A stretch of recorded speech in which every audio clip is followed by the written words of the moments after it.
every time we design a space, in particular, meron tayong sinusunod na batas sa Philippines. Ito yung National Building Code, wherein may mga minimum requirement ang mga room, pero yung maximum nun, ikaw na yung magde-design as a designer. Ibig sabihin, hindi ka pwedeng lumagpas dun sa limit ng minimum niya, pero pwede kang mas lumaki pa.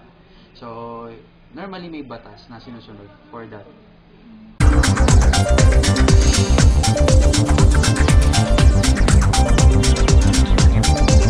Dapat sundin ang standard size sa libro?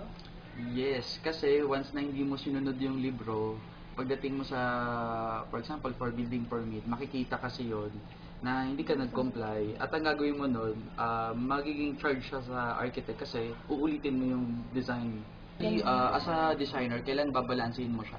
So, may sinasabing libro, may sinasabi yung actual.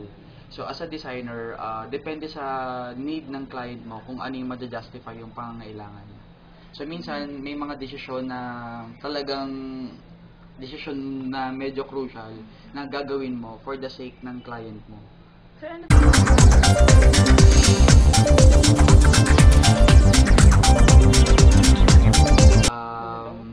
architecture, actually before, akala ko kasi yung architecture design lang, drawing, pero doon ko nakita na we create space for our client. Kung paanong binigyan tayo ng ng authority ng kliyente natin na mag-design ng space for them, yung space na yun will soon design us kung sa pagiging tao natin. Yan. So, I mean, kung sino tayo within. Kasi for example, itong classroom, 'di ba? Dinesign siya ng architect. Pero yung room na 'yan, gagamitin din siya to design future architects.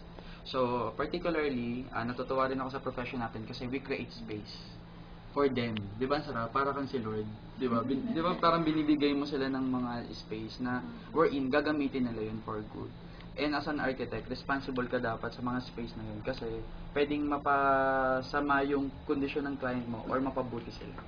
So, as a good designer, dapat ang intention natin lagi mapabuti yung kliyente natin. Hindi sila mahirapan sa design, accessible yun. At the same time, yun nga, yung usong-uso ngayon, yung green architecture, na ina-adapt natin yung sustainability ng bahay and yung future generation, na I mean, na hindi tayo gagamit ng mga plastic, more on sustainable materials talaga. Para sa next generation, may materials pa rin silang gagamitin. Good day.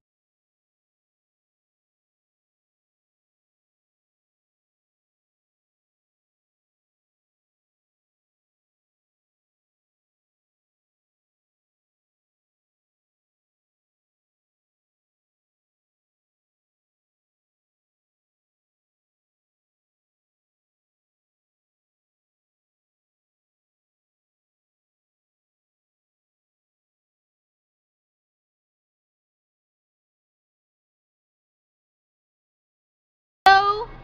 I love Geronte. Juliet! Hello. Cha! Hello. Yung pangit ni Abby. Ganda mo Sabi niya ang ulo naga. Peter, dinig ko niya ako sa Fernando po. Wait, bakit yung mukha mo? Ayusin natin sa clip. Videohan mo naman nga tayo. Alam ko namang gaganti ka eh.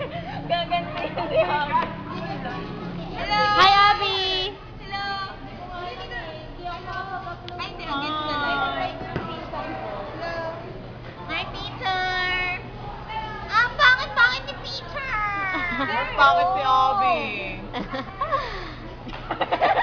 Patingin niya, try niya rin. Malawbat yan eh, no? Picture lang. Oo nga, pag ano baka muna.